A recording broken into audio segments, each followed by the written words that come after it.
Some stories don't begin with a hero riding in to save the day. Some begin in the quietest, darkest corners where no one thought to look, and no one planned to stay. This is a story about an old dog who had given up on people, and a woman who had given up on herself. It's about what happens when two broken hearts stop hiding from each other. If you've ever poured a second cup of coffee out of habit for someone who isn't coming back to the table, or sat in a house that feels too big for just one person, you might recognize something here. This story is for anyone who's ever wondered if it's too late to start over, and for every soul, two-legged or four, who answered that question by simply showing up one more time. The call came in on a Friday afternoon, 40 minutes before the Macon County Animal Shelter was supposed to close for the weekend. A trailer in the Ridgeview Mobile Park, Unit 14B. Landlord said the tenant got hauled off by county police 3 days ago, drug charges. The usual mess, and something was still alive inside. Could be a cat, could be nothing. But the smell was getting bad enough that the neighbors in 14A had started taping their window seams shut. Jenny Aldridge pulled the shelter van into the gravel lot at 4:47 p.m. She was 26 and 3 years into the job, and she'd already learned that the last calls on Fridays were never the easy ones. She grabbed her catch pole, a flashlight, and the heavy gloves she kept for dogs that bit, and walked across the lot toward a unit with a plywood board nailed over one window and a front door that didn't sit right in its frame. The lock was already broken. She pushed the door open with her shoulder and the smell hit her before the darkness did. Urine soaked into carpet so long it had turned to something chemical. Rotting food in a trash bag that had split open sometime last week. And underneath all of it, the sour, unmistakable scent of an animal that had been lying in its own waste for days. Jenny clicked on the flashlight, swept the beam across the room. A couch with the cushions torn open. A television face down on the floor. Screen cracked in a spiderweb pattern. Beer cans. A kitchen counter covered in foil and residue she knew better than to touch. And in the far corner behind a refrigerator that had been unplugged so long the door hung open like a dead mouth, something moved. Not much. Just a shift. A flinch away from the light. She stepped closer. The beam found fur first, then ribs, too many ribs, pressing against skin like fingers under a bedsheet. A German shepherd, old, big-framed, but wasted down to angles and ridges, lying on its side with its muzzle pressed flat against the concrete where the carpet had peeled away. The dog did not bark, did not growl, did not lift its head. Jenny crouched low, keeping 3 feet of distance, and aimed the flashlight more carefully. What she saw made her hand tighten around the barrel until her knuckles ached. Burn marks. Dozens of them. Small, round, deliberate, dotting the dog's belly and rib cage in uneven rows like someone had used the animal for an ashtray during commercial breaks. And along the spine, a wide patch where the fur was simply gone, replaced by skin that had healed shiny and tight and pink, the way skin looks after a scald, the kind that comes from a pot or a kettle, the kind that doesn't happen by accident. 2 of the dog's front teeth were snapped off at the gum line. 3 others were chipped down to dark stumps. Jenny had seen that before. Dogs that chewed cage bars for months, sometimes years, trying to get out, trying until their mouths broke, and then trying some more, until one day they just stopped. She set the catch pole down slowly. She wouldn't need it. She could see that already. She pulled off the heavy gloves and extended her bare hand, palm up, fingers soft, the way they trained you. Slow, no sudden movement. Let the dog come to you. The German shepherd looked at her hand, looked at it the way you'd look at a door you'd stopped believing would open. Then it turned its muzzle back to the wall and pressed harder into the concrete, pulling its legs in tighter, curling smaller, as if trying to fold itself into something too small to notice, too small to reach, too small to hurt. Jenny held her hand there for a long time. The dog didn't move again. She sat back on her heels, wiped her face with the back of her wrist. Not because of the smell anymore, because she'd been doing this job long enough to know the difference between a dog that was afraid of being hit and a dog that had stopped caring whether the hit came or not. This dog wasn't hiding from pain. This dog was hiding from hope. She radioed the shelter, told them she needed a transport crate, a blanket, and Dr. Hadley's after-hours number. Told them the dog was non-aggressive, non-responsive. And she paused. Looking back at the corner where the German Shepherd lay motionless in the dark, she told them to put special needs on the intake form. History of severe abuse. Senior. Not available for general adoption. She also told them to flag the file for the DA's office. The county had added animal cruelty charges to the case. Felony. Then she sat down on the filthy carpet, 3 feet from the dog, and waited. Not because protocol required it, but because something in the way this animal had made itself so small, so still, so absolutely committed to disappearing, it reminded her of something she couldn't name. Something human. Outside, the afternoon was turning to evening. Light through the cracked window went from yellow to amber to gray. Jenny didn't move. The dog didn't move. And somewhere between the silence and the fading light, a story began, though neither of them knew it yet. If this story already feels familiar, if you know what it's like to sit with someone who's forgotten they're worth sitting with, we'd love to hear where you're reading from tonight. Sometimes just knowing someone else is out there makes all the difference. Sarah Thompson poured the second cup of coffee at 6:04 a.m. The same way she had every morning for 41 years. Same mug, the blue one with the gypped handle. Robert's mug. Same amount 3/4 full because he never liked it to the brim. Same spot on the counter, right side of the machine, where his hand would have reached for it. She stood there for a moment, looking at it. Steam curled up and disappeared. Then she picked it up, walked to the sink, and poured it down the drain. The house was a 2-story colonial on Sycamore Lane, built in 1979 for a family of 4. White clapboard, green shutters. A wraparound porch Robert had spent 3 summers building and never quite finished. The railing on the east side still wobbled if you leaned on it. 4 bedrooms upstairs. Living room, dining room, kitchen. Half bath down.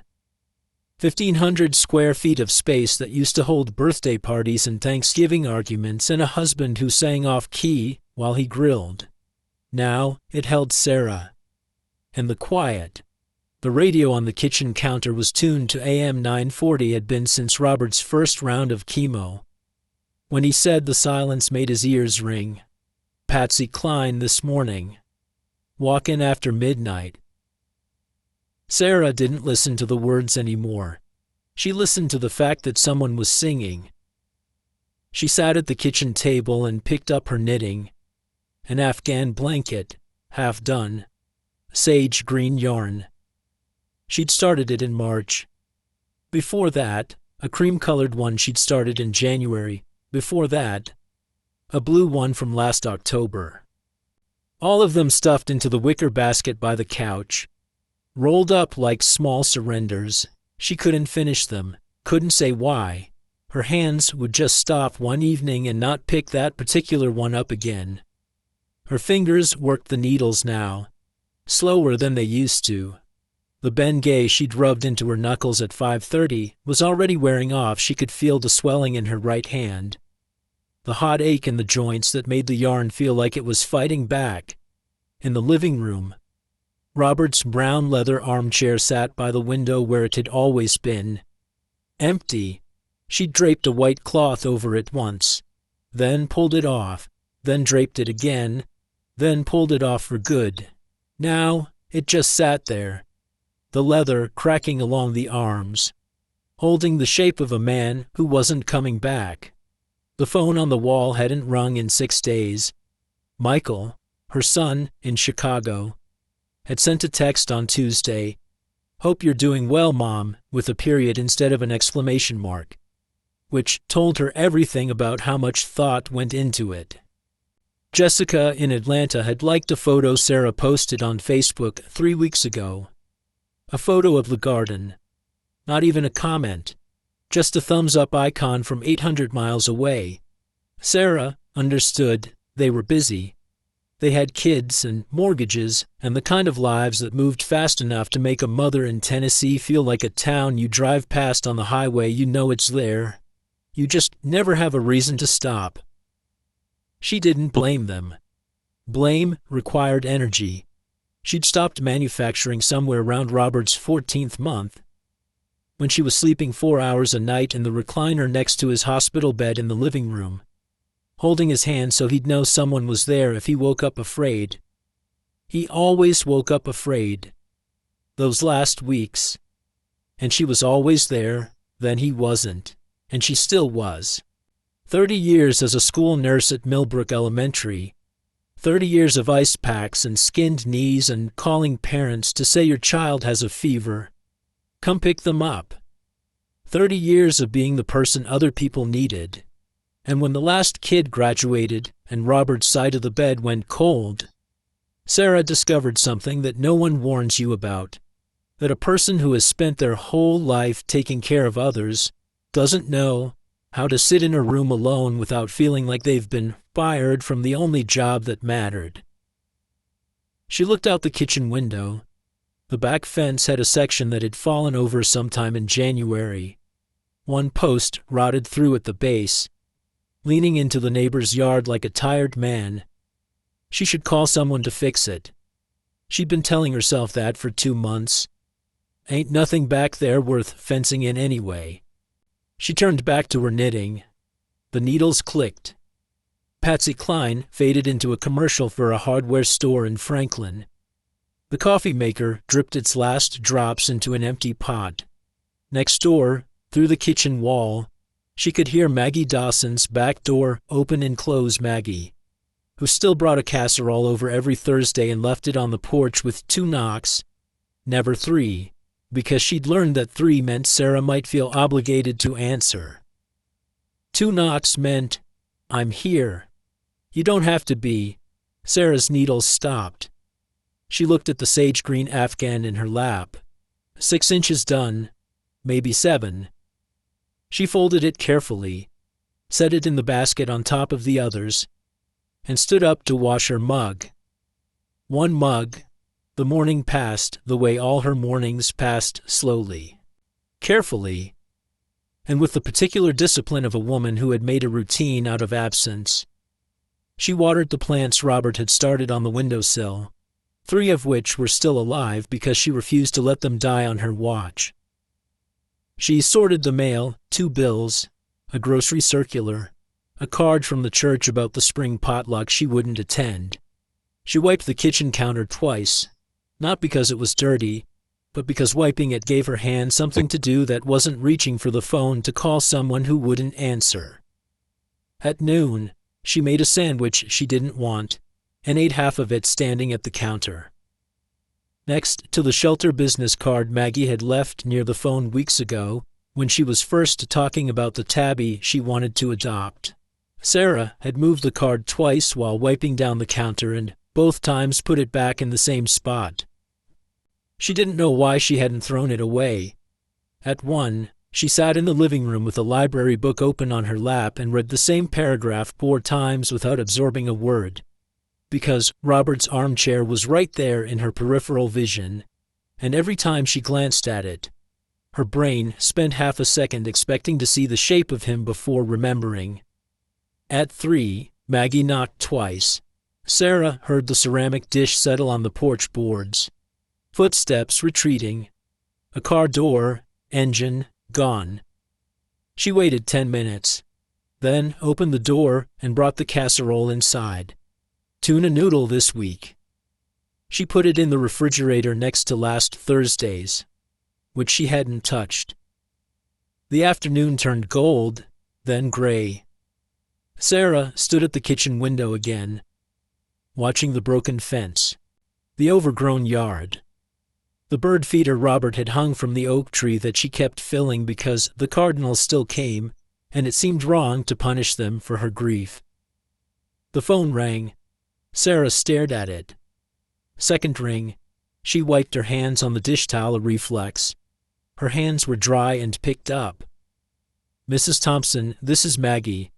Listen, my car's at the shop, and I've got an appointment at the shelter tomorrow morning to pick up that cat I told you about. The tabby. Would you mind terribly giving me a ride? I know it's a lot to ask." It wasn't a lot to ask. It was nothing, really. But Sarah noticed that her chest did something, a small tightening, like a muscle, remembering how to flex at the idea of getting in the car and driving somewhere that wasn't the grocery store or the pharmacy. "What time?" Sarah said. 9 o'clock. I'll bring muffins." Sarah hung up. She looked at the kitchen, the quiet counter, the radio murmuring about weather in Nashville. Tomorrow, she would drive to the animal shelter, wait while Maggie signed papers for a cat, and come home. That was all. Nothing more. She had no idea that in 17 hours, she would be standing in front of a cage at the end of a hallway, looking at an old dog who would not look back at her, and that the way it lay there, curled tight against the wall, taking up as little space as possible, would split something open in her chest that she had spent 3 years sealing shut. The Macon County Animal Shelter sat at the end of a 2-lane road past the Tractor Supply store. A low cinder block building painted the color of old teeth. Sarah pulled her Buick into the gravel lot at 8:56 a.m. and cut the engine. Maggie was already talking about the tabby, how it was 3 years old, how the foster family said it liked to sleep on radiators, how she'd already bought a bed for it from the pet store in Franklin. Sarah nodded in the right places. She had not slept well. The house had been too quiet last night, even with the radio on, and she'd lain in bed staring at the ceiling fan, making its slow rotations, thinking about nothing and everything at the same time, the way you do at 2 a.m. when the silence has weight. Inside, the shelter smelled like bleach and kibble, and something underneath both, the warm, close, animal smell of too many creatures in too small a space. A young woman at the front counter smiled at Maggie and pulled out a folder of paperwork. Sarah stood behind, hands in her jacket pockets, and waited. The noise hit her first. Barking layers of it, overlapping, bouncing off the cinder block walls, high yips from small dogs near the front, deeper barks from the bigger kennels towards the back. The sound pressed against her temples like thumbs. "This'll take a few minutes," Maggie said. Pen already moving across the adoption form. "You okay to wait? I'll walk around." She didn't know why she said it. She didn't particularly want to walk around. But standing at the counter while Maggie filled in her address for the 3rd time on a triplicate form felt like watching paint dry, and the fluorescent lights overhead were giving her the beginning of a headache. Sarah turned left down the main corridor. Kennels on both sides, chain-link fronts, concrete floors. Every dog she passed reacted. A beagle mix stood on its hind legs, paws against the gate, tongue out. A pit bull puppy spun in circles, tail hitting the walls. A pair of hounds bayed at her like she was the most interesting thing that had happened all week. She kept her hands in her pockets and kept walking. The corridor ended at a metal door marked "Isolation Authorized Personnel Only." It was propped open with a rubber doorstop. Beyond it, another hallway, shorter, 4 kennels, two on each side, quieter. The barking from the main corridor filtered back here like sound through water, muffled, distant. 3 of the kennels were empty, gates standing open, bare concrete inside. The 4th was at the end on the right. Sarah almost walked past it. The kennel was dim, the overhead bulb had burned out or been removed, and the only light came from the hallway behind her, falling in at an angle that left the back wall in shadow. She would have kept going, turned around, gone back to find Maggie.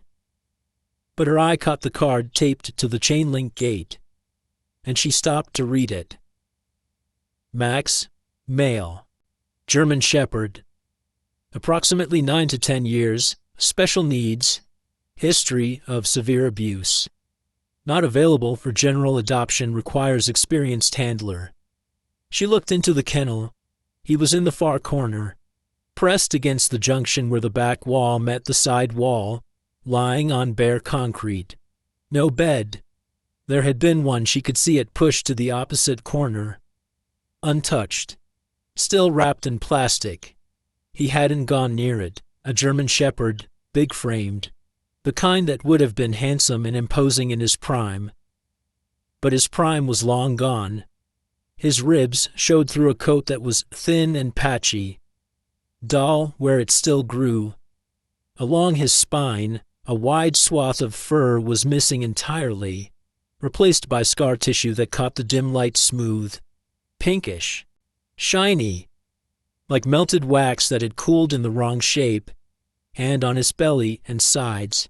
She could see the marks, small, round, evenly spaced in some places, clustered in others. Burns, the size of cigarette ends.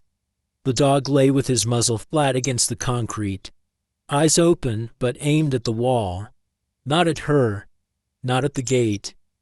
At the wall, 6 inches from his nose, as if that small rectangle of cinder block was the only thing in the world he had left to look at. He did not bark. Every other dog in this building had barked, whined, jumped, clawed, wagged, begged. This dog lay still, breathing, that was all. Sarah stood at the gate. Her fingers found the chain link without her telling them to, curling through the cold diamond shapes. She stood there and she watched the dog not move, not flinch, not acknowledge that a human being was 3 feet away. And something shifted behind her sternum. Not warmth, not pity. Something sharper. Something that felt like looking into a mirror in a room you didn't expect to find one. Because she recognized the way he lay. The tight curl of the body. The face turned to the wall. The absolute commitment to taking up as little space as a living creature could manage. As if the whole point was to apologize for still being here. She knew that shape. She slept in it every night. On the left side of a queen bed. Pulled tight to the edge, leaving room for a man who would never fill his side again. He came in 4 days ago. Sarah flinched. She hadn't heard anyone approach. A young woman stood beside her dark ponytail. Shelter polo. A lanyard with the name Linda printed in block letters. Late 20s, maybe 30. With the kind of tired that lived in the skin under her eyes. Bound in a trailer in Ridgeview. Linda said she was looking at Max, not at Sarah. The owner was arrested, drugs. The DA added animal cruelty charges, felony. The dog was in there alone for at least 3 days before anyone called us. Probably longer. She paused. The burns are from cigarettes. The scar on his back that's from boiling water. We think it happened more than once. Sarah's grip tightened on the chain link. The metal pressed into her fingers hard enough that she could feel each individual diamond cutting a line into her skin. He's not aggressive, Linda said. That's the thing people ask first, so I just tell them, he's not.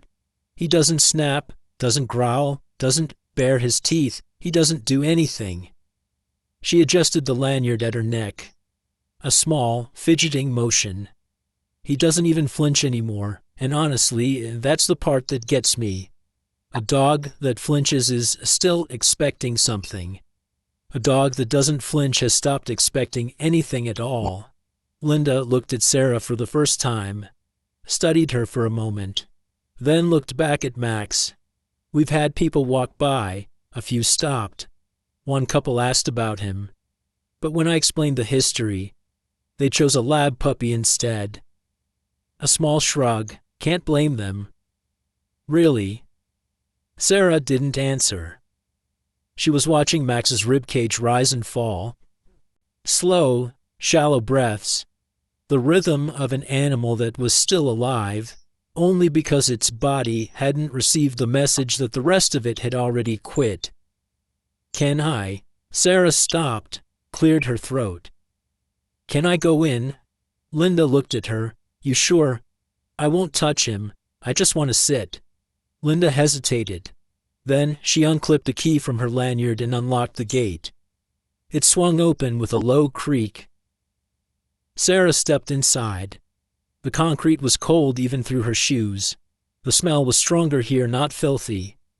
The shelter kept the kennels clean, but the deep, musky scent of a dog that had given up grooming itself. She lowered herself to the floor, slowly, carefully, her right knee popping loud enough to echo off the walls. She sat with her back against the side wall, 5 feet from Max, and folded her hands in her lap. Max did not move, did not look at her, did not change the rhythm of his breathing. Sarah sat. The fluorescent hum from the hallway leaked in, somewhere in the main building. A dog barked twice and stopped. The concrete was cold under her and the Bengay smell on her fingers mixed with the shelter's bleach. Her knees ached. Her lower back was starting to lock up. She sat for 10 minutes. 15. Max breathed. She breathed. Then she heard Maggie's voice from the main corridor, calling her name. And she stood up stiff, knees protesting, and stepped out of the kennel without a word. She drove Maggie home. The cat carrier was in the back seat, and the tabby inside it made small mewing sounds at every turn. Maggie talked about litter boxes and scratching posts. Sarah gave one-word answers. At a stop sign on Elm Street, Maggie looked over and said, "You all right, hun?" "Fine." Maggie studied her for a beat longer than normal, then looked out the windshield and let it go. That night, Sarah lay in bed. The radio was on low, some country ballad she didn't recognize. The ceiling fan turned. The house settled and creaked the way old houses do when the temperature drops. She closed her eyes and saw the dog. The wall, 6 inches from his muzzle. The burn marks in their neat, patient rows. The absolute stillness of a creature that had learned the safest thing to do was nothing. She turned on her side, pulled her knees up, and curled toward the edge of the mattress. The other side of the bed stretched out behind her, cool and flat and empty. At 6:04 the next morning, she poured 1 cup of coffee, drank half of it standing at the counter, and picked up the phone on the wall. She dialed the shelter's number from the card Maggie had left near the phone, the same card she'd moved twice while wiping the counter and both times put back in the same spot. It rang 3 times. Macon County Animal Shelter. "This is Linda." Sarah opened her mouth, closed it, opened it again. "The German Shepherd," she said. "The one in isolation, Max. Is he still there?" A pause on the other end. Then Linda's voice, careful, neutral. "He's still here, Mrs. Thompson. No one's come for him." Sarah gripped the phone cord, wrapped it once around her index finger. The plastic dug into her skin. What would I need to do? The line was quiet for a moment. When Linda spoke again, there was something different in her voice, not excitement, not relief, but the cautious steadiness of a person who had learned not to hope too fast. "I can have the paperwork ready by this afternoon." But Mrs. Thompson, I need to be honest with you. He's not an easy case. He may never be. Are you sure you want to come in?" Sarah looked across the kitchen. The empty chair at the table. The silent phone that never rang. The second mug, still sitting upside down on the drying rack where she'd put it yesterday. Washed and dried and ready for a hand that would never reach for it. "I'll be there at 2, Sarah said, and hung up before Linda could ask again. Linda had the paperwork spread across the front counter when Sarah arrived at 10 minutes past 2. 3 forms, a liability waiver, a special needs adoption agreement printed on yellow paper. Separate from the standard packet. "This one's different from the regular contract," Linda said. Sliding the yellow sheet forward, she tapped a paragraph near the middle with her pen. "Max requires veterinary checkups every 3 weeks for the first 2 months. He's on trazodone for anxiety. You'll need to give it to him daily. Same time, with food. And this part here," she tapped again, lower on the page. "No raised voices, no sudden movements, no physical corrections of any kind. He has a severe startle response. Loud sounds can trigger a panic episode, hyperventilation, loss of bladder control, sometimes temporary paralysis of the hind legs. It passes, but it's not pretty." Sarah read each line, signed each line. Her handwriting was steady. Linda watched her sign the last page, then gathered the forms into a folder. She held it against her chest and looked at Sarah for a moment. "Mrs. Thompson, I want to be straight with you. Most people who adopt senior dogs with Max's history bring them back within 10 days. They come in with good intentions, and they leave with a dog that won't look at them, won't eat in front of them, won't do any of the things they imagined a dog would do, and they feel like they've failed. So they bring him back, and he goes into the kennel again. And every time that happens, he gets a little more sure that people are exactly what he thinks they are." She set the folder down on the counter. "I'm not saying that to scare you. I'm saying it so you know what you're walking into." Sarah picked up her keys from the counter. "I was a school nurse for 30 years. I once spent 4 months getting a first grader to let me put a Band-Aid on his knee because his father used to put cigarettes out on his arms, and he thought every adult who reached for him was going to hurt him." She paused. "I'm not in a hurry." Linda held her gaze for a beat. Then she nodded once and went to get Max. The drive home took 14 minutes. Max lay in the back seat on the blanket Sarah had brought from home, pressed against the door, muzzle wedged into the gap between the seat and the backrest. He did not lift his head when she started the engine, did not shift when she turned onto the main road. The only sign that he was conscious was the rapid, shallow movement of his rib cage and the occasional tremor that ran through his hindquarters like a current passing through water. Sarah watched him in the rearview mirror. She did not speak. She did not turn on the radio. At the house, she opened the back door and stepped aside. Max did not move. She unclipped the leash. Linda had attached it loosely to a harness. Not a collar, because Max's neck showed old marks from something that had been too tight for too long, and let it drop onto the seat. Max stayed pressed against the far door. Sarah walked to the porch and sat down on the top step. The wood was warm from the afternoon sun. She could feel it through her slacks. Her right knee throbbed. She'd been on her feet too long today, and she shifted her weight to ease the pressure. She sat. She did not call Max, did not clap her hands or pat her thighs or make the kissing sounds people make at dogs they want to come closer. She sat on the porch step with her hands resting on her knees and looked out at the yard where the grass needed cutting and the fence section still leaned into Maggie's property. 5 minutes.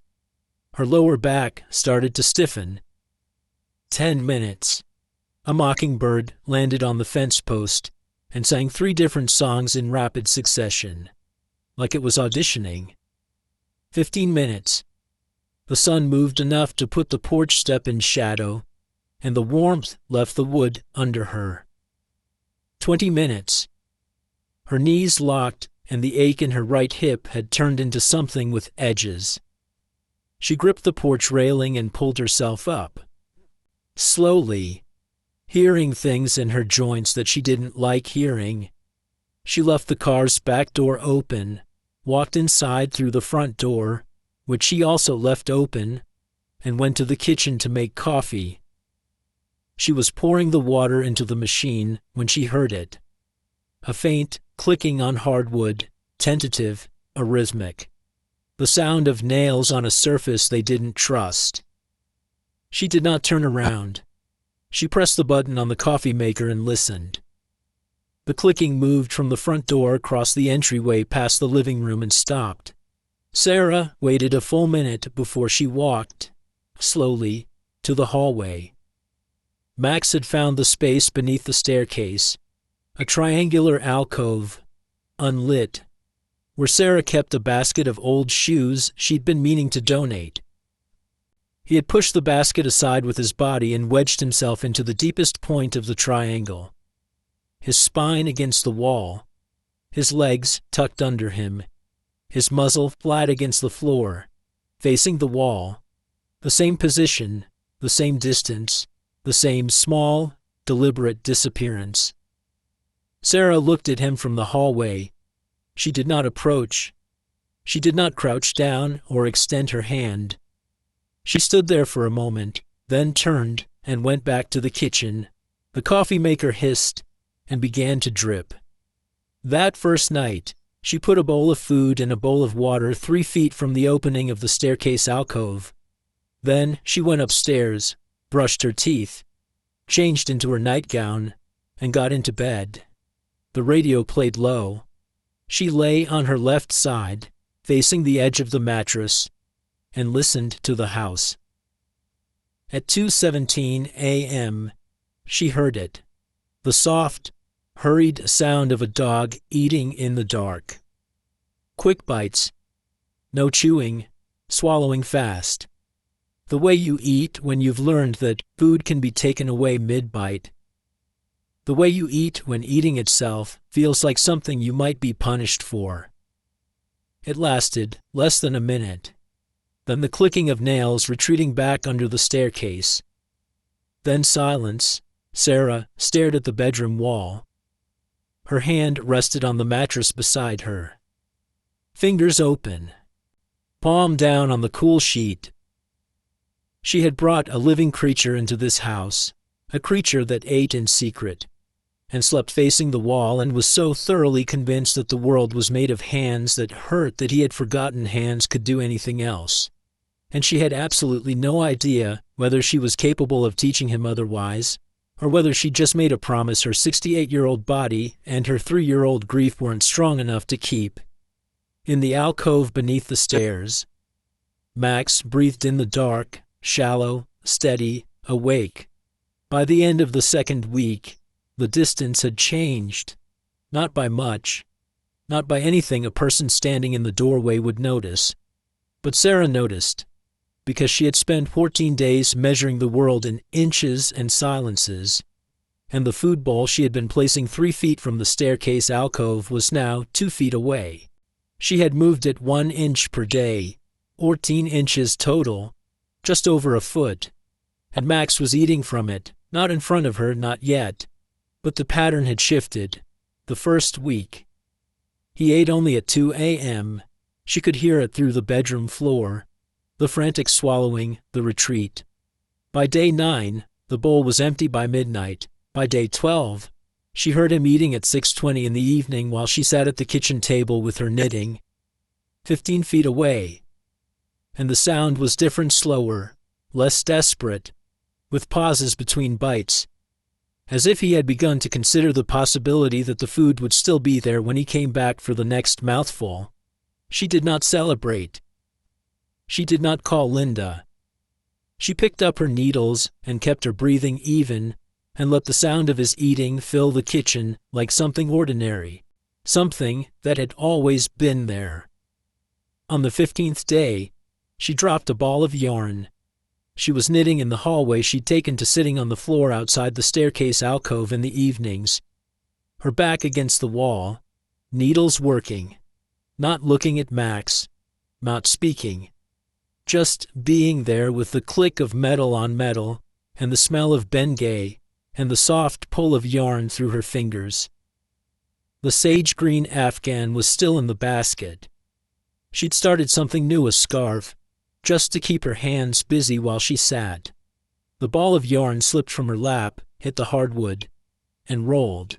It traveled 3 feet across the floor and stopped against the base of the staircase, 6 inches from the opening of Max's alcove. Sarah froze. Her hands stopped mid-stitch. She watched the ball of yarn sitting on the hardwood, the strand still connected to her needles, trailing across the floor like a line drawn between 2 points. Max's nose appeared. Just the nose, black, dry. Emerging from the shadow of the alcove by maybe 2 inches, his nostrils flexed, pulled in the scent of the wool. The nose moved forward another inch, and she could see the bridge of his muzzle now, the scarred skin where fur grew in patches. He sniffed the yarn ball, touched it with the tip of his nose, just barely, a contact so light that the ball didn't move. Then he pulled back into the dark. Sarah sat on the hallway floor for another 20 minutes. Her hip had gone numb, and her right foot was tingling with pins and needles. She did not reach for the yarn ball. When she finally stood up slowly, one hand on the wall, her knee making a sound like a knuckle cracking, she left the yarn where it was. In the morning, it had been pushed 1 inch closer to her side of the hallway. She didn't know what that meant, but she picked it up and put it in her knitting basket, and her hands were trembling, and she did not try to name why. In the 4th week, she drove Max to see Dr. Tom Hadley. Tom Hadley was 58, barrel-chested, with hands the size of dinner plates and a voice that matched low, steady, the kind of voice that didn't need to be raised to fill a room. He'd been the only large animal vet in Millbrook for 22 years, and had started taking small animals because nobody else would. His clinic smelled like iodine and hay, and the coffee that was always burning on the hot plate in the back office. Max would not get on the examination table. Tom didn't push it. He got down on the floor, both knees, slow descent. A grunt that said his back would have opinions about this later, and examined Max on the rubber mat by the door. Sarah sat in the plastic chair in the corner and watched. Tom's hands moved over Max's body the way hands move over something they're reading. Slow. Methodical. He parted the fur along the rib cage, counting the burn marks with his fingers, lips moving silently. He pressed gently along the spine, feeling for the edges of the scald scar, testing the skin's response. He opened Max's mouth carefully, one hand under the jaw, the other lifting the lip, and looked at the teeth. Max did not resist, did not flinch, did not react at all. He lay on the mat with his eyes open and his body slack, enduring the examination the way you endure something when you've learned that resistance costs more than compliance. Tom sat back on his heels, rubbed his hands on his khaki pants, looked at Sarah. "The burns are layered," he said. "Some are old years old, healed over, scarred through. Some are newer, meaning this wasn't a one-time thing. Somebody did this to him regularly, over a long period." He reached back and touched the scald scar on Max's spine without looking at it, the way you'd touch something you've already memorized. This one killed the nerve endings in the center. He can't feel anything in about a 4-inch radius. The edges still have sensation, which means the edges still hurt. He stood up. His knees popped. He walked to the counter and pulled up a file on the computer, the shelter's intake records. 2 broken ribs, right side, healed without treatment. You can feel the calluses if you press. Arthritis in both stifle joints, consistent with prolonged confinement when a dog can't move for months. The joints deteriorate, teeth broken from chewing metal, cage bars, most likely. He turned from the screen. He chewed until his teeth broke, and then he stopped. In my experience, that's when they quit believing out exists. Tom closed the file, leaned against the counter, crossed his arms. He was adopted twice before Sarah. Returned both times within 10 days. The paperwork says behavioral concerns. In my experience, that's what they write when they mean the dog didn't love them on their schedule. Sarah looked at Max on the mat, at his closed eyes, at the way his paws were crossed, one over the other, like a person sitting with their arms folded. "How old?" she asked. 9, maybe 10, hard to say with the wear on him. He's got the joints of a 14-year-old and the heart of a dog that should have had a better life. She drove home with Max in the back seat, pressed against the far door. She didn't speak for the first 5 minutes. Then, somewhere on the 2-lane road between the clinic and Sycamore Lane, she started talking, not to Max, exactly, not to anyone, just aloud, into the space between the steering wheel and the windshield. The way you talk when you've been alone so long that the sound of your own voice has become a kind of company. They sent you back because you didn't wag your tail fast enough, because you didn't lick their hands and curl up in their laps and act grateful on command. And they wrote behavioral concerns on the form and went home feeling like they'd tried. She signaled left onto Sycamore Lane. The blinker ticked. My kids stopped calling because I don't know, perform, I guess. After Robert died, I was supposed to grieve for an appropriate amount of time, and then join a book club and take up gardening, and be the kind of widow who says, "I'm doing well" on the phone, and means it. She pulled into the driveway, cut the engine, sat with her hands on the wheel. "Hell, Max, we're a pair, aren't we?" In the back seat, something moved. Not much. A rotation of the ears, both of them, swiveling forward, toward the sound of her voice. A shift of the head on the seat. Maybe half an inch, angling toward the front of the car, toward her. He didn't lift his head, didn't open his eyes. But his ears were pointed at her, and they stayed that way until she got out and opened his door, and he followed her slowly, stiffly, head low, into the house. That evening, Sarah pulled the sage-green Afghan out of the wicker basket and set it aside. She reached past the cream one from January, past the blue one from October, and pulled out a skein of yarn she'd bought last spring and never used. Blue-gray, the color of the sky right before the sun comes up. She cast on 40 stitches and began to knit. Not a scarf this time, a blanket, small, rectangular, dense enough to hold warmth. She knitted that evening until her fingers swelled and the Bengay wore off and the pain in her knuckles turned from ache to sharp. And she kept going because for the first time in over a year she was making something for someone. Not to fill time, not to keep her hands busy. For someone.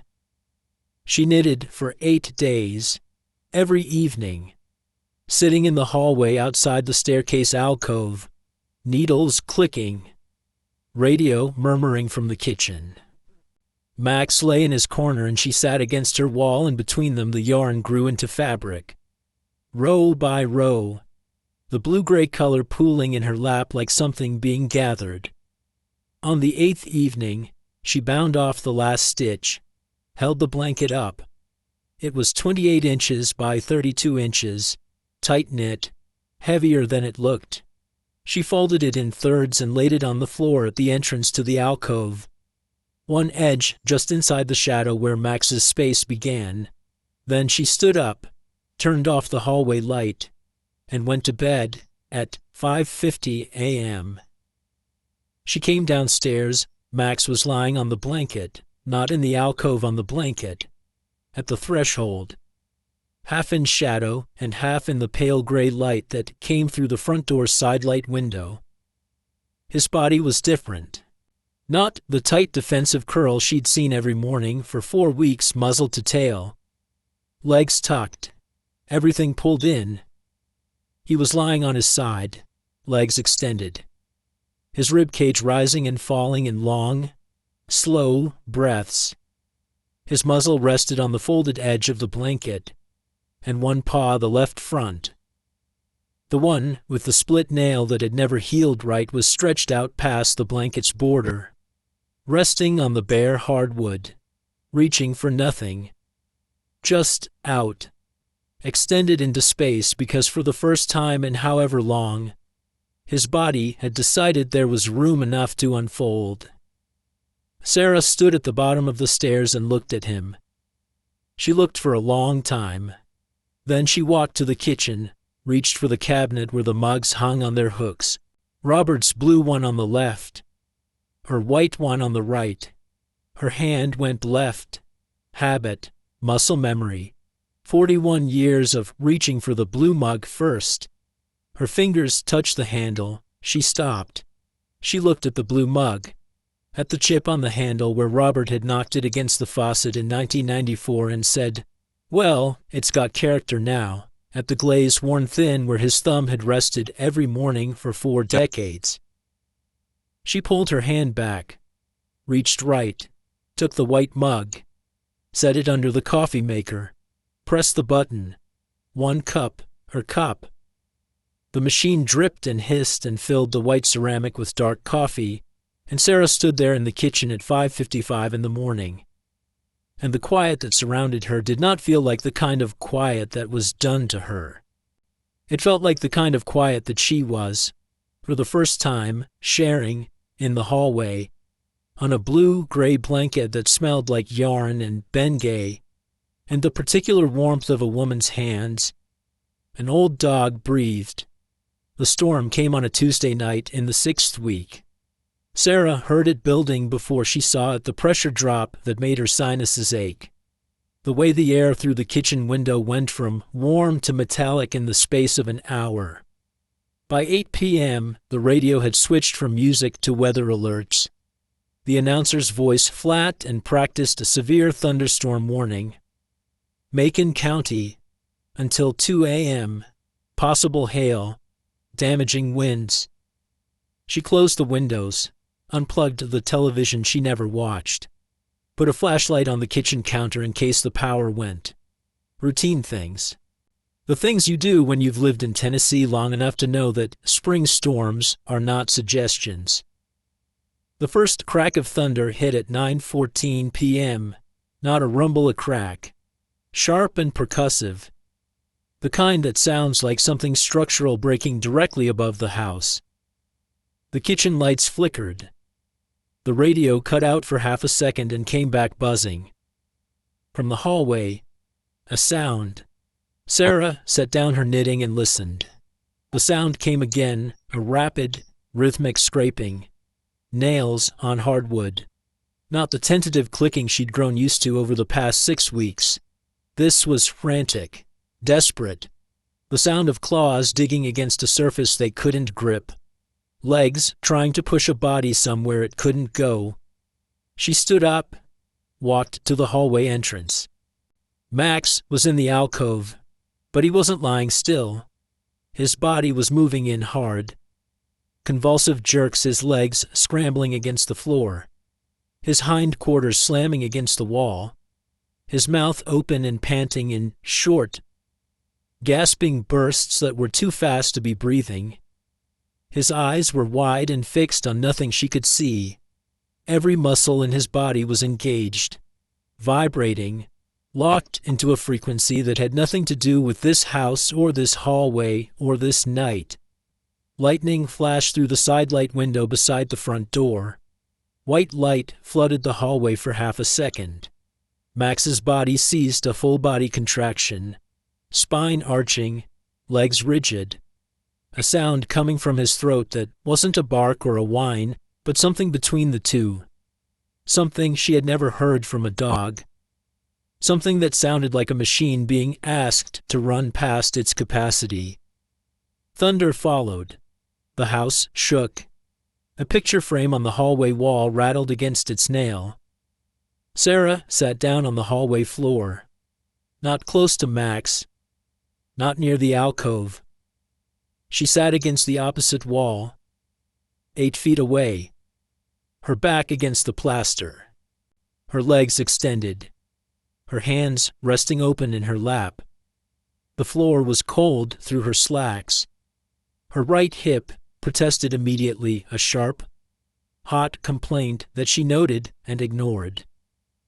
She breathed, in through her nose, slow, 4 counts, out through her mouth, slow, 6 counts, the way she'd learned in the hospital during Robert's last months, when the monitors beeped wrong and her heart rate climbed and she needed to be steady because he could feel her panic through the hand she was holding.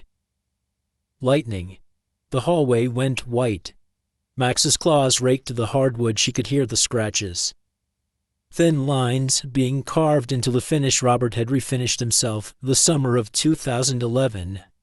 Thunder cracked overhead, and the lights flickered twice, and Max's breathing turned into something that wasn't breathing at all. A rapid, stuttering gasp. His rib cage pumping like a bellows being worked by someone who didn't know how to stop. Sarah breathed, in, out, in, out. She did not move toward him, did not speak, did not make the soothing sounds people make at frightened animals, the shushing, the clucking, the it's okay, it's okay. She just sat on the cold floor and breathed in a rhythm that was the only steady thing in the hallway. 9 minutes. The storm moved overhead. Rain hit the roof in sheets, then walls, then sheets again. The sound swelling and retreating like something pacing. Lightning flashes came closer together, the intervals between light and sound compressing until the thunder was simultaneous with the flash. The storm directly overhead, and Max's body was a continuous tremor against the alcove wall. Then she heard it, a different scraping, not the frantic clawing of legs trying to push through a wall. A dragging sound, slow, effortful, weight being pulled across hardwood. Max was crawling out of the alcove. He emerged on his belly, his legs working in uneven pulls, his elbows sliding on the floor. His head was lower than low, his chin plowing across the hardwood, his ears flat, his eyes squeezed nearly shut. He pulled himself across the hallway floor, one agonizing length at a time, his hind legs trailing behind him, his arthritic joints grinding with each movement. He was shaking so hard that his progress was not a straight line. He veered left, corrected, veered right, corrected. But the direction was consistent, toward her side of the hall. He reached her. His muzzle touched her thigh, pressed into the fabric of her slacks, pushed in, held there. His breath was hot through the cloth. His body was still convulsing, the tremors running through him like waves through water. But his muzzle was pressed into her leg, and he was not pulling away. Sarah lifted her right hand from her lap. Slowly, the slowest her hand had ever moved, she placed it on the top of his head, between his ears, her palm flat against the short, rough fur and the warmth of his skull beneath it. His tremors did not stop. His panting did not slow. But his muzzle pushed harder into her thigh, and his body shifted, and the weight of him settled against her leg, and she could feel his heart beat through his rib cage fast. Too fast. A drum being hit by someone afraid to miss a beat. Sarah sat on the cold hallway floor with her hand on the head of a dog who had crawled out of the dark to find her. Her hip screamed. Her knee had locked 15 minutes ago, and she knew from experience it would take 2 ibuprofen and a hot shower to unlock it. The floor was hard, and the house shook and the storm raged overhead, and she did not move. She sat for 40 minutes. The storm passed east. The thunder faded from cracks to rumbles to distant complaints. The rain eased from sheets to a steady drum to a trickle. The lights stopped flickering. The radio came back on clean, someone singing about a train. Max's tremors slowed. His breathing lengthened. His heartbeat decelerated under her palm, and she could feel each beat becoming distinct. Separated, individual, a heart remembering that it didn't have to sprint. He did not move away from her leg. She did not move her hand from his head. They sat on the hallway floor while the storm drained out of the sky and the house settled back into its bones, and the only sounds were the dripping eaves and the radio and the breathing of two creatures who had found, in the dark, a common wall to lean against. Sarah fell asleep sitting up. She didn't mean to.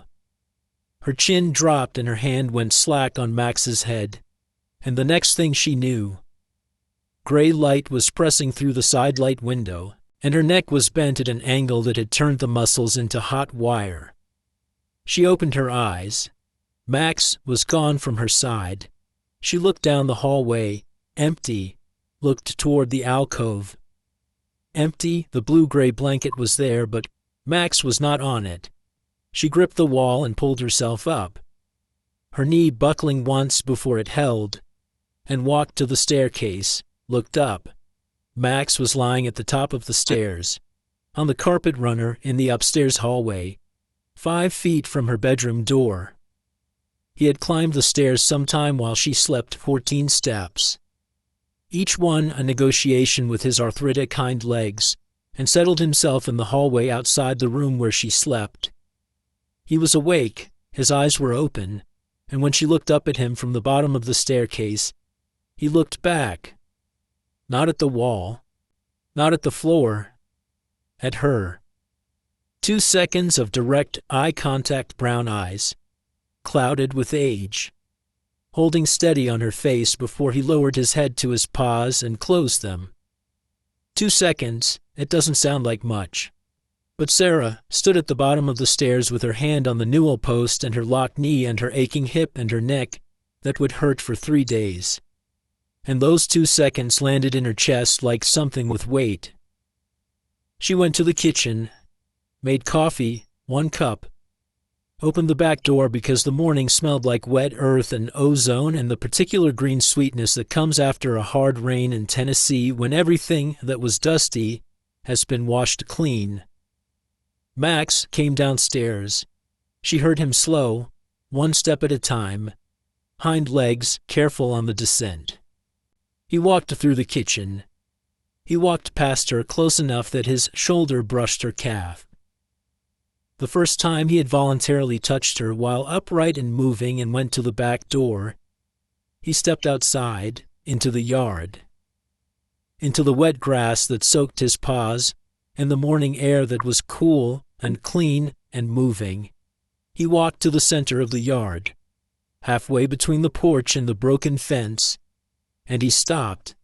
He stood still, raised his muzzle, closed his eyes. His nostrils flexed, pulling in the distance.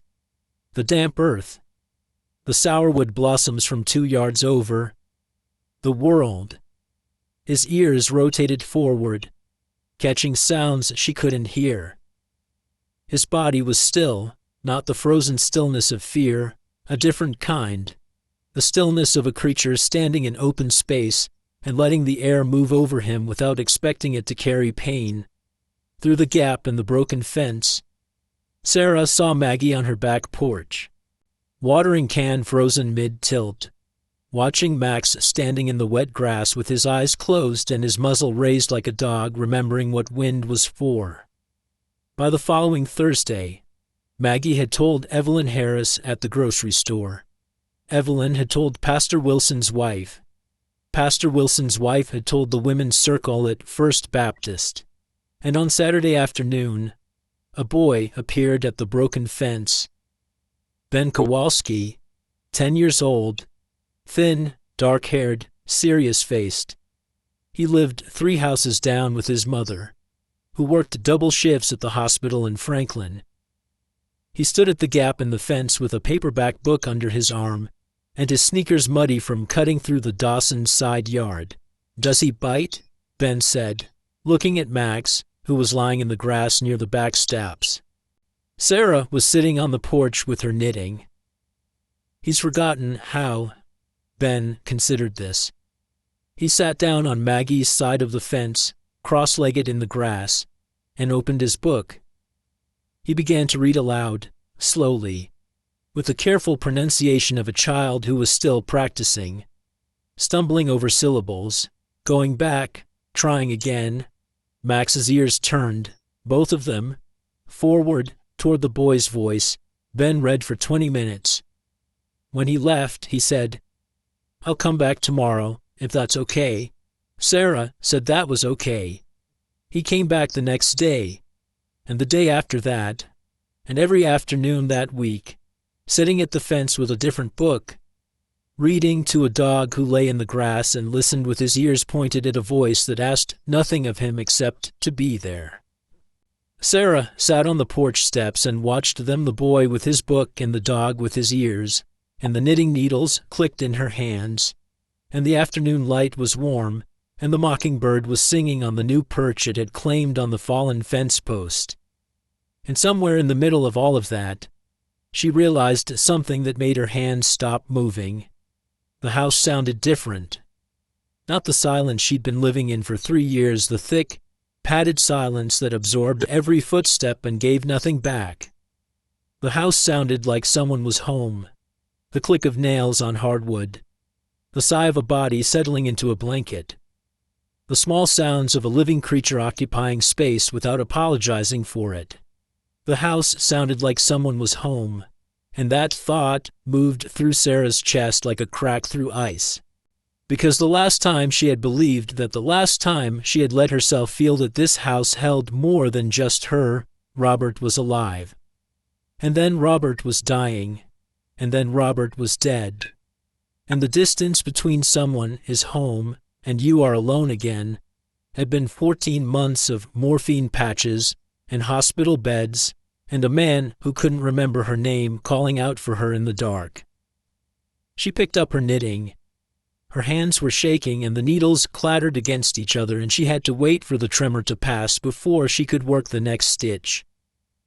At 10:47 that night, her phone buzzed on the nightstand. 4 days. Sarah read the text 11 times between Tuesday night and Saturday morning. She didn't reply. She set the phone on the kitchen counter and walked past it, and picked it up and read it again, and set it back down, and the words didn't change no matter how many times her eyes moved over them. "Mom, Claire and I are coming down this weekend. We need to talk about the house." They arrived Saturday morning at 11:15 in a rented sedan that was too clean for the gravel driveway. Michael got out first, 42, taller than Robert had been, with Robert's jawline and the posture of a man who sat at a desk 10 hours a day and compensated by holding his shoulders too far back. Claire followed, smoothing her blouse, scanning the property the way a person scans a restaurant menu looking for what's wrong with it. Sarah met them on the porch. She'd made iced tea and cut a pound cake and set the table in the dining room they hadn't used since Thanksgiving 4 years ago, the last one before Robert's diagnosis. She'd dusted the chairs that morning, polished the table, put out the good napkins, the cloth ones with the embroidered edges that Robert's mother had given them for their 20th anniversary. Michael hugged her. One arm. Quick. Claire pressed her cheek to Sarah's cheek without making contact and said, "The garden looks nice." They sat in the living room. Michael's eyes traveled the room the way they'd been traveling since he walked in cataloging. The water stain on the ceiling from the upstairs bathroom. The living room window that didn't seal properly. The buckle in the hardwood near the front door where moisture had gotten under the boards. Max was in the kitchen. Sarah had left the door between the kitchen and the living room open, his choice to come through or not.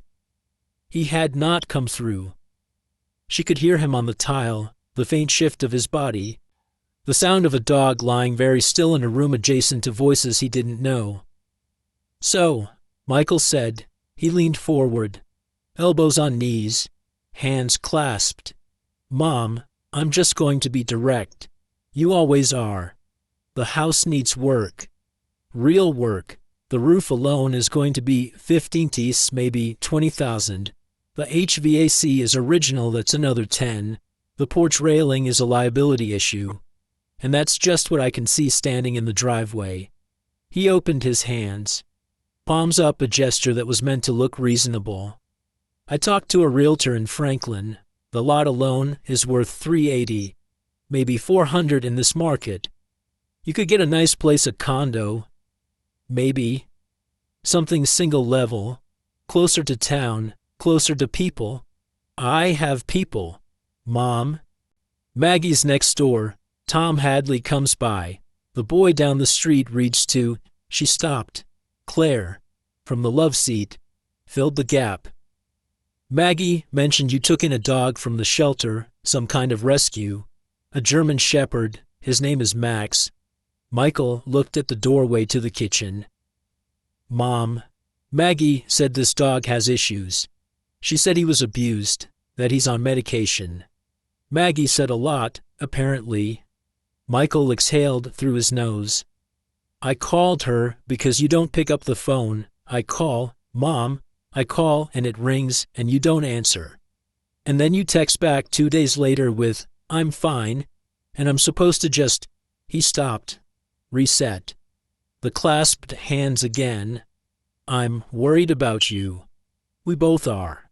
He reached into the folder he'd brought from the car, pulled out a sheet of paper. Sarah recognized the yellow edge. The veterinary letterhead, the invoice from Dr. Hadley's clinic. She'd left it on the kitchen counter. $3,200. Michael held the paper between 2 fingers. Dental surgery, full X-ray series, arthritis medication, behavioral medication. Mom, have you looked at your accounts lately? Have you actually calculated what Dad's pension covers versus what this house costs to maintain? When I can't what? Michael, when you need help, real help, the kind that costs money that you're spending on what, say it? On a dog that won't even come into the room. The words landed in the space between them and stayed there. Sarah looked at her son, at his pressed shirt and his rented car and his folder full of numbers. She looked at Claire, who was studying the stitching on the couch cushion. She looked at the invoice in Michael's hand, and something that had been holding its shape inside her chest, held by routine, held by mornings with coffee and evenings with knitting, cracked. "Don't you talk to me about money." Her voice came out lower, colder. "I earned every cent of that pension, every cent. I sat in that chair." She pointed at Robert's armchair. The brown leather, the cracked arms, the shape of a man pressed into the cushion. For 14 months, I held his hand when he couldn't remember my name.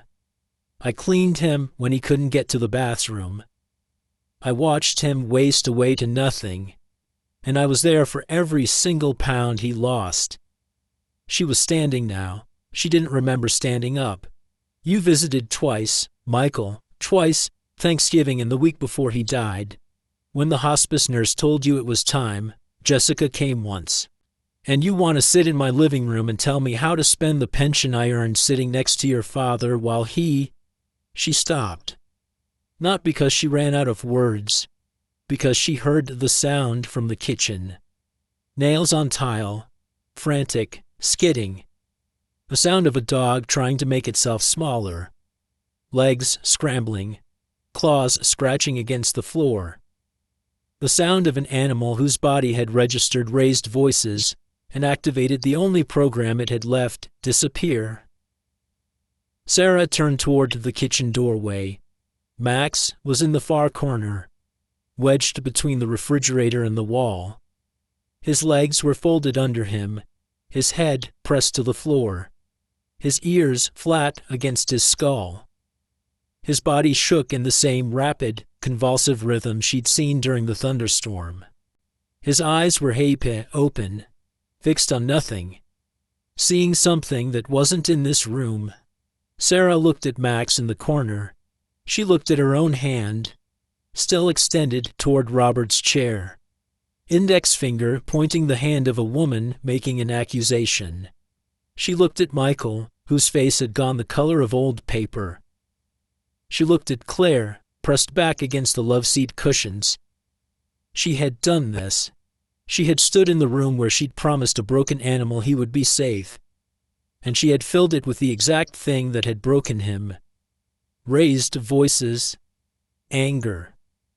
The sound that came before the cigarettes, before the hot water, before whatever his body remembered that his brain had tried to bury. Michael stood up. "I'll call Jess. We'll figure this out." His voice was quiet. Claire stood with him. They moved to the door. Michael paused, opened his mouth, closed it. "We'll be at the hotel," he said. "I'll come back in the morning." The front door closed. The car started. The gravel crunched. Then nothing. Sarah walked to the kitchen doorway. Max hadn't moved. His body still shook against the refrigerator. His breath still came in short, ragged bursts. She looked at her hands, the hands she'd rested on Max's head during the storm. The hands that had knitted 8 evenings in a row to make something soft for a creature who had only known hard things. Those hands were still curled into the shape of pointing, accusing the same shape that had made Max flatten against the floor and forget every safe morning she had ever given him. Sarah sat down on the kitchen floor. The tile was cold through her slacks. She sat with her back against the cabinet, 4 feet from Max, and she did not reach for him. She did not deserve to reach for him. She had just proven that she was capable of exactly the thing she had despised in Max's previous owners, using her own pain as permission to make a room unsafe. She could not cry. Crying was release. Crying was what you did when the worst part was over and your body could afford to let go. The worst part was not over. The worst part was sitting on this floor, knowing she had looked at Michael and seen not her son, but an audience for her suffering. She had performed her grief like a closing argument. She had tallied the nights and the pounds and the visits and presented them as a bill you owe me for being the one who stayed. And the truth was that she had stayed because she loved Robert. Not because it was noble, because she loved him, and there was nowhere else she would have been. And turning that love into an invoice, waving it at her son like a receipt that was the ugliest thing she had ever done. Max's breathing was slowing, but he had not lifted his head from the floor. Still in the corner, still pressed against the wall, Sarah sat on the tile. Her hands lay open in her lap, palms up, empty. The clock on the microwave read 12:34. The iced tea sweated in its pitcher. The pound cake sat untouched on the good china. And somewhere outside, driving toward a hotel in Franklin, her son was sitting in a rented car wondering whether his mother had always been this angry and whether it was too late to try. The light changed. Sarah watched it happen from the kitchen floor, the square of sun from the window above the sink sliding across the tile, stretching and thinning as the afternoon wore on. She did not stand up. Her back was locked against the cabinet, her slacks damp where condensation from the sink pipe had seeped through. The cold from the tile had traveled up through her hips and settled into the base of her spine. Max had not moved either. Still in the corner between the refrigerator and the wall. His trembling had stopped sometime in the last hour, she couldn't mark exactly when. She'd been watching the square of light on the floor and the way it touched the edge of his water bowl and made a bright slash across the tile, and then moved past it. The kitchen faucet dripped. The refrigerator cycled off. then on again. The clock on the microwave said 3:17. She had been sitting on this floor for nearly 3 hours. Her mind had circled, around and around the same 45 seconds. The pointing finger, the sound of her own voice, low and metallic. I sat in that chair, the balance sheet of grief she had slammed onto the table like a winning hand in a card game she didn't remember agreeing to play. She thought about calling Maggie, dismissed it. Maggie would come over and make tea and say kind things, and that was exactly what Sarah did not need someone to make this feel smaller than it was. The light on the floor had moved past the water bowl. The kitchen was going gray. At 4:02, Max moved. Not a flinch, not a startle, a deliberate shifting of weight. Sarah heard his shoulder blades slide against the refrigerator panel, the click of his nails adjusting on the tile. She turned her head. Max was uncurling, his front legs extended first, pressing flat against the floor. And then he gathered his hind legs, the arthritic ones, the ones that cost him something every time he used them, and pushed. His body rose from the tile in a shaking, uneven motion, his hindquarters lagging behind his front, his spine swaying as the muscles tried to remember their sequence. He stood. He was facing her, 4 feet away. His head was low, but not pressed to the floor. His ears were forward, not flattened, not pinned, but up, angled toward her. His tail hung straight down, motionless. His legs trembled under his weight. But he was standing, and he was looking at her. Sarah stared back, at the scars on his belly, at the smooth patch on his spine where fur would never grow, at the broken teeth visible because his mouth was slightly open, at the whole wrecked body of an animal that had been burned and beaten and locked in a box and abandoned and adopted and returned and adopted and returned, and who had, 4 hours ago, been driven back into the corner by the one person in this house who was supposed to be different. And he was standing in front of her, not lying down, not crawling, standing where she could reach him. If she chose to, she had seen Max crawl. During the storm, he had dragged himself across the hallway floor on his belly. That was need the body overriding the brain because the fear was bigger than the memory. This was not that. The storm was over, the voices were gone, the house was silent. There was nothing chasing Max out of that corner. He had chosen, with whatever faculty a dog possesses for choosing to stand up, walk 4 feet across a tile floor, and face the woman who had just proved that her voice could do damage. Sarah looked at him and understood something that entered through her eyes and traveled straight to the hollow place in her chest. This old dog had done something she had not. He had come back to the room where he'd been hurt, not because he'd forgotten, because the 6 weeks of quiet mornings and clicking needles and a blanket folded in thirds were worth testing one more time. The question was whether Sarah could do what Max was doing, stand up, walk back into the room where it hurt, and try again. She put her hands on the floor, pushed herself up. Her right knee buckled on the first attempt, and she caught herself on the counter edge, fingers white against the laminate. Second attempt, she stood. Her vision went gray at the edges, and she held the counter until it cleared. She filled Max's water bowl, set it on the floor. He lowered his head and drank. She could hear each lap tongue against water. Water against ceramic, steady, unhurried.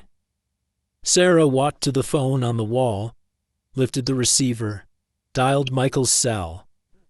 Her hand shook, not the fine tremor of arthritis, but the visible shaking of a woman doing the hardest thing she knew how to do.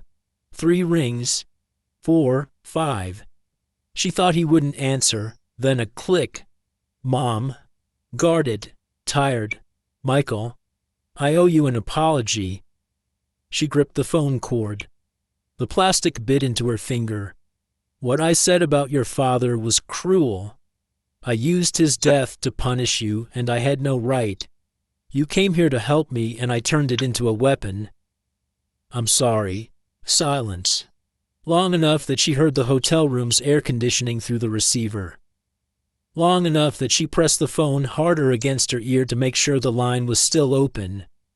Then Michael's voice, and it was different, thinner, stripped of the controlled tone he'd been using all morning. "I need to think about that, Mom." A pause. "I need to." His breath caught. No.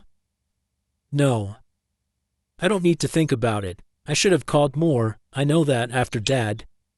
Everything I said felt wrong, like I was making it worse, so I stopped saying anything, and that was another pause. Longer. That was worse, wasn't it? You don't have to say the right thing, honey. You just have to pick up. She heard him exhale, a long breath, the kind that carries weight on the way out. "I'm coming in the morning," he said. "Not about the house, not about any of that. I'm just coming. Okay? Good night, Mom." She hung up. The phone clicked into the cradle. Sarah turned around. Max had moved while she was on the phone. He was no longer by the water bowl. No longer by the refrigerator. No longer in any of the places she had learned to find him: the alcove, the corner, the edges of rooms where walls met walls. Max was lying in the middle of the kitchen floor, in the center, on the tile, in the last gray light coming through the window. His legs were extended, his muzzle resting on his front paws. His eyes were open, watching her, taking up space, not apologizing for it. She sat down at the table, cut a slice of pound cake, ate it standing at the counter, looking at the dog in the middle of her kitchen. Outside, the evening settled in. Crickets, a neighbor's sprinkler ticking through its arc. She turned off the kitchen light. In the dark, she heard Max's tail brush the tile, once. A single sweep. So faint, she might have imagined it. She didn't imagine it. She went upstairs. Below her, through the floor, she could hear Max's nails clicking on the staircase, one step at a time. The clicking reached the top, crossed the hallway carpet, and stopped outside her door. He lay down. She heard the soft collapse of his body onto the carpet runner. The sigh of an animal settling into the place it had chosen. Tomorrow, Michael was coming. Not about the house, just coming. And the day would begin the way days begin when you've broken something and started mending it and don't yet know what shape it will take. Max breathed outside her door. Sarah lay still. Her hands were folded on her chest, and for the first time since noon, they were not shaking. Michael's truck pulled into the driveway at 8:40 on Sunday morning. Not the rental sedan. His own truck, the blue F-150 he kept in Chicago. He must have turned the rental in last night and started driving before dawn. Sarah was in the kitchen when she heard the gravel. She set her coffee down, one cup, the white mug, and walked to the front window. Michael got out of the cab wearing jeans and a flannel shirt she recognized from college. Claire stepped down from the passenger side carrying a Dutch oven with both hands, the cast iron one, heavy enough that her arms bowed under the weight. Behind the seat, Sarah could see a toolbox. Michael came to the door. He didn't knock. He stood on the porch with his hands in his pockets and waited until Sarah opened it. "Hey, Mom." "Hey." He stepped inside, walked past her to the kitchen, set his keys on the counter, and looked at the room the way a man looks at a place he's trying to see clearly for the first time. "Where do you want me to start?" "The porch railing, east side. It's wobbled since your father said he'd fix it in 2019. One corner of his mouth moved. Not quite a smile. He went outside. Sarah heard the toolbox open. the sound of a socket wrench being selected, the first bolt turning. Claire came in through the front door with the Dutch oven against her hip. She set it on the stove and stood with her hands clasped, the posture of a woman trying to find the right-sized shape to occupy in someone else's kitchen. "I made beef stew," Claire said. The stew was Michael's idea. Actually, he couldn't sleep last night. I found him at 2 in the morning, looking up beef stew recipes on his phone, trying to remember what made his dad's different. I used a basic recipe, but something's missing. Sarah looked at Claire, at her clasped hands, knuckles white. Paprika and too much black pepper. Robert always put too much pepper in everything. Drove me crazy for 40 years. Claire's hands unclenched. "I can fix that." "I know you can." At 10:15, Jessica called on FaceTime. Sarah propped the phone against the fruit bowl. Jessica's face filled the screen. 38. Dark hair like Sarah's before the gray. Robert's eyes. "Mom, let me see him." Sarah turned the phone toward the hallway. Max was lying on his blanket at the base of the staircase, not under it, not in the alcove, but at the foot of the stairs where the hallway opened into the living room. "He looks like Ranger." "Mom, remember Dad's Ranger?" Sarah turned the phone back. "Ranger wasn't half this stubborn." "Well, neither was Dad, and you stuck with him 40 years. They laughed. Short, a little rough at the edges. The sound traveled through the kitchen and out the open window to where Michael was on his knees on the porch. And Sarah heard the socket wrench pause before it started again. The morning moved. Michael finished the railing and started on the screen door. Claire's stew simmered on the stove. Sarah knitted at the kitchen table the cream-colored afghan she'd started in January and abandoned. Pulled from the basket. Resumed. Her fingers found the rhythm where she'd left off. Needles clicking beside the sound of Michael's drill and the soft bubbling from the pot. At noon, she carried sweet tea to the porch. Michael was sitting on the top step. The screen door rehung and swinging properly for the first time in 7 months. He took the glass, drank half in one pull. "The fence out back. I can set a new post this afternoon if the hardware store's open. It's open till 5. He nodded, looked at the yard. "Dad would have fixed all this stuff. He just would have done it wrong and you would have had to call someone anyway." "That's about right." They sat on the porch without talking. The mockingbird was on the fence post, running through its repertoire from inside. The sound of Claire opening cabinets, looking for the pepper grinder. At 2:30, Sarah was in the living room. Michael was in the backyard digging the post hole, his shirt dark with sweat. Claire had gone to the hardware store for a concrete mix. The house was quiet, except for the radio, Merle Haggard.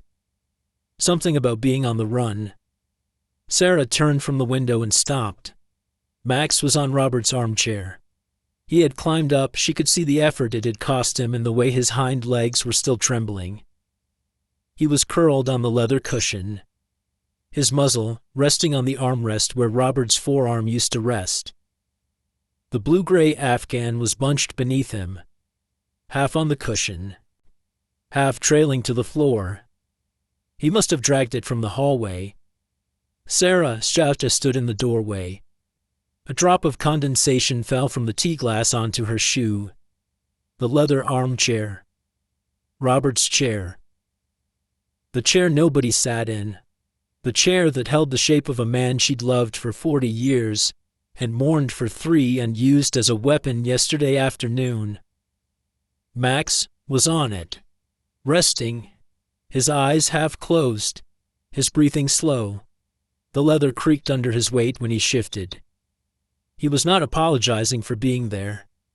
Sarah walked to the corner where her knitting chair had sat for 3 years, angled away from the armchair, facing the window.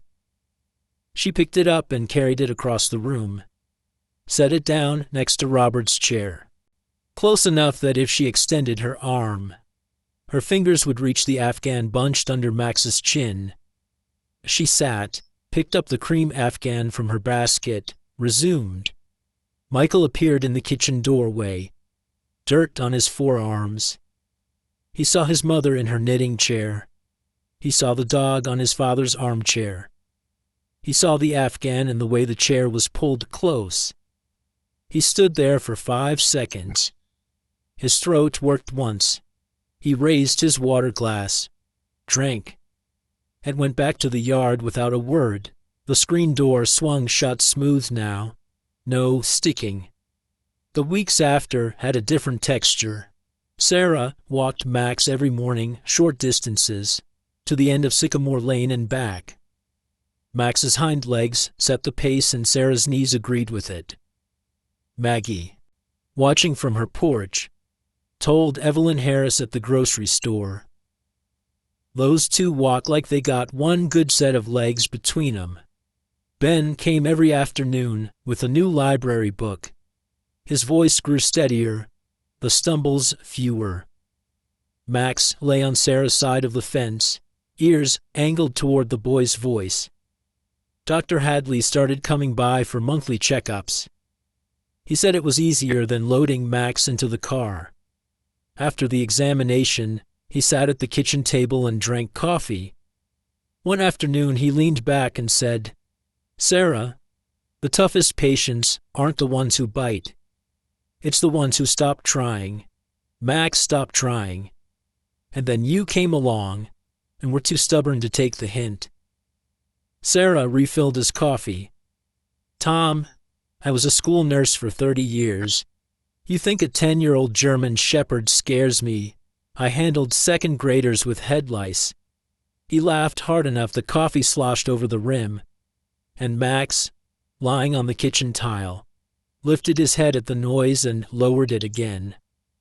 That small act, the lifting and lowering, the assessment and dismissal, meant more to Sarah than any tail wag ever could. Frank at the coffee shop on Main Street hung a sign by the register. "Well-behaved dogs, welcome. Their owners too, I guess." 5:55 a.m. Max's nose bumped the bedroom door. Sarah opened it. He stood in the hallway, tail low. Weight shifted off his bad leg. He turned and walked toward the stairs. And she followed, in the kitchen. She made coffee, 1 cup, the white mug. She opened the back door. The air came in cut grass. Jasmine from Maggie's fence, the Bengay on her knuckles. Max walked outside, crossed the porch, descended the steps one at a time, and walked into the yard. The grass was wet. His paws left dark prints. He stopped in the middle, raised his muzzle, closed his eyes. His nostrils pulled in the morning. His ears rotated forward. His body was still, not the stillness of fear, but the stillness of a creature standing in open space and letting it be open. He turned his head, looked at her, not with the flat gaze from the shelter. He looked at her the way you look at the one presence you've decided to trust steady, even deliberate. His tail moved. Once, a single, slow sweep through the wet grass. Sarah leaned against the porch railing Michael's work. Solid, level, and held her coffee and watched the old dog standing in the morning with his nose up and his eyes open. Through the fence gap, Ben was coming up the sidewalk with a book under his arm, sneakers dark with dew. On the armchair inside, the blue-gray Afghan held the warmth of a body that would return to it. On the counter, 1 cup of coffee sat beside the mug rack where the blue mug with the chipped handle rested on its hook, washed, dried. Still there. Some things you keep not out of grief, but because they were part of the life that made you. The mockingbird landed on the new fence post and began to sing. Max stood in the grass. Sarah stood in the door. Ben sat down by the fence and opened his book. The morning continued ordinary, unhurried. full of small things that none of them had 6 weeks ago: a yard to stand in, a voice to listen to, a door left open because someone on the other side had decided to leave it that way. Some stories leave something behind when they're done. Not an answer, not a message. Just a weight that settles somewhere between the chest and the throat, quiet, familiar, tender in a way that doesn't need explaining. Many of us know what it is to pour that second cup, to keep a chair empty longer than makes sense to anyone else, to love someone so completely that when they're gone, we forget we're still allowed to take up space. Some of us know what it's like to have been the one who stayed through the long nights, through the 14 months, through all of it, and to wonder, in the silence afterward, if anyone noticed. And some of us know what it's like to sit beside a living thing that doesn't need us to be brave or wise or whole. It just needs us to be there, breathing, in the same room, at the same hour. One more time. Whatever this story left with you, it doesn't need a name. It doesn't need to be understood or fixed or resolved. It's allowed to sit where it landed, heavy, tender, yours. Thank you for staying through every word. Thank you for being here tonight.